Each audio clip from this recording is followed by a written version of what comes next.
नमस्कार। आज बात करते हैं एक ऐसे अनोखे मंदिर की जो आस्था और परंपरा की हमारी सारी समझ को कह सकते हैं एक तरह से चुनौती देता है। जरा सोचिए, हनुमान जी जिन्हें हम पुरुष शक्ति और ब्रह्मचर्य का प्रतीक मानते हैं, क्या उनकी पूजा एक महिला के रूप में हो सकती है? सुनने में ही ये सवाल कितना अजीब लगता है ना? लेकिन छत्तीसगढ़ के रतनपुर में एक ऐसी जगह है, एक ऐसा मंदिर है जहां ये कोई सवाल नहीं बल्कि एक जीती जागती हकीकत है। और हाँ, ये कोई नई बात या नई परंपरा नहीं है। माना ये जाता है कि इस मूर्ति का इतिहास करीब-करीब 10,000 साल पुराना है। 10,000 साल! तो आखिर ये सब शुरू कैसे हुआ? इस मंदिर के पीछे की कहानी जुड़ी है एक राजा की बेबसी और उसकी अटूट आस्था से। हम बात कर रहे हैं राजा पृथ्वी देवजू की।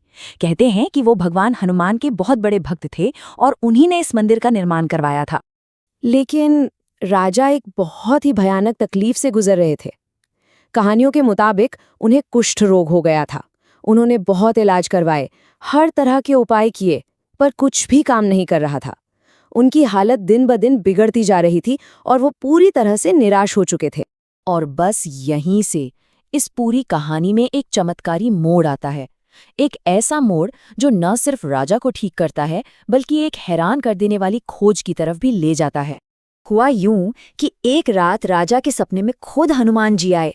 उन्होंने राजा को एक मंदिर बनाने का आदेश दिया और साथ ही ये भी कहा कि पास में एक तालाब खोदो और उस तालाब में नहाने से तुम्हारा ये रोग ठीक हो जाएगा। राजा की आस्था तो थी ही, उन्होंने तुरंत इन आदेशों का पालन किया। तालाब खुदवाया, उसमें स्नान किया और सच में एक चमत्कार हुआ। उनका रोग पूरी तरह से जड़ से खत्म हो गया। मतलब उनकी भक्ति का फल उन्हें मिल गया था। अच्छा, रोग तो ठीक हो गया, पर वो जो मंदिर बनाने का आदेश था उसका क्या? उसका असली मकसद क्या था?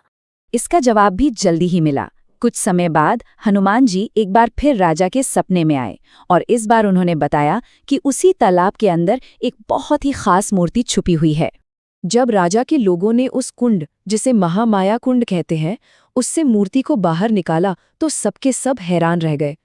जो मूर्ति बाहर निकली वो हनुमान जी का एक स्त्री स्वरूप था और वही मूर्ति आज भी वहां स्थापित है।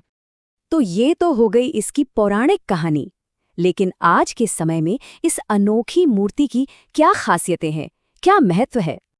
देखिए, एक बहुत महत्वपूर्ण बात है दक्षिण मुखी होना। इसका मतलब है जिसका मुख दक्षिण दिशा की ओर हो, और हनुमान जी की मूर्तियों के लिए इस दिशा को बहुत ही पवित्र और शक्तिशाली माना जाता है। और खास बात यह है कि ये मूर्ति भी दक्षिण मुखी ही है। इस मूर्ति का स्वरूप भी बहुत अद्भुत है। जैसा मैंने बताया, ये दक्षिण मुखी हैं। इनके बाएं कंधे पर भगवान राम हैं और दाएं पर लक्ष्मण जी। एक हाथ में माला है तो दूसरे हाथ में लड्डुओं की थाली, और पैरों के नीचे 2 राक्षसों को कुचलते हुए दिखाया गया है। मतलब भक्ति, शक्ति और समर्पण सब एक साथ। और आज भी दूर दूर से श्रद्धालु यहाँ आते हैं। उनका विश्वास है कि इस मंदिर में दर्शन करने से, हनुमान जी के इस अनोखे स्वरूप की पूजा करने से उनकी हर मनोकामना पूरी होती है। ये मंदिर और इसकी कहानी हमें सोचने पर मजबूर करती है कि आस्था और परंपरा के आखिर कितने रूप हो